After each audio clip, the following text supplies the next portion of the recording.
Platform पे खड़ा था तन्हा, ट्रेन का धुआं सा उठता था।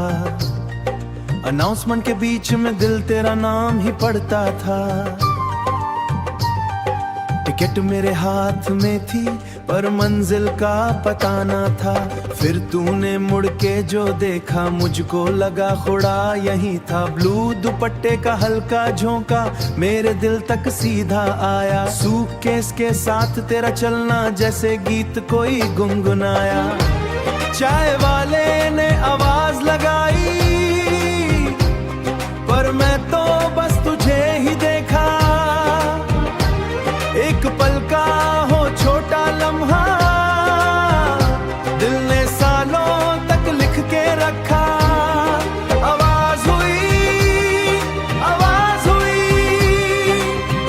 सांस मेरी धीरे थम गई।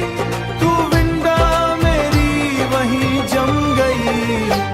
मैंने सीट पे नाम न पूछा, बस आंखों से बात हुई। सफर छोटा था याद लंबी, सफर छोटा था याद लंबी। दिल में नई रात हुई। पत्रियों का रिदम चलता जैसे ढोलक दिल पे बजे। हर स्टेशन पे डर लगता तू कहीं उतर ना जाए।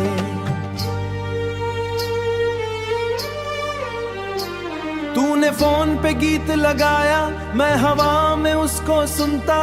तेरे चेहरे पे रोशनी पड़ी, मेरा अंदर तक दिल जलता। एक बच्चा हंसकर बीच में तेरी तरफ कुछ देख रहा था। शायद उसको भी समझ गया प्यार हवा में तैर रहा था। स्टेशन आया तू उठ बैठी, मेरा वक्त भी साथ उठा। दरवाजे पर रुक कर तूने पल भर को फिर मुड़ कर देखा। उस एक नजर ने जान ली, मैं जीता भी था हारा भी। ट्रेन से तू दूर चली गई पर दिल मेरा तुम्हारा भी। अब हर सफर में ढूंढता हूँ विंडो सीट और वो मुस्कान। क्या आज मिलेगा तेरा निशान? ना मिला ना बात हुई पर उस एक छोटी सी नजर से मेरी पूरी रात हुई। आज भी दिल पत्रियों सा बोलता है, कुछ प्यार मंजिल नहीं मांगते, बस एक लम्हा ही का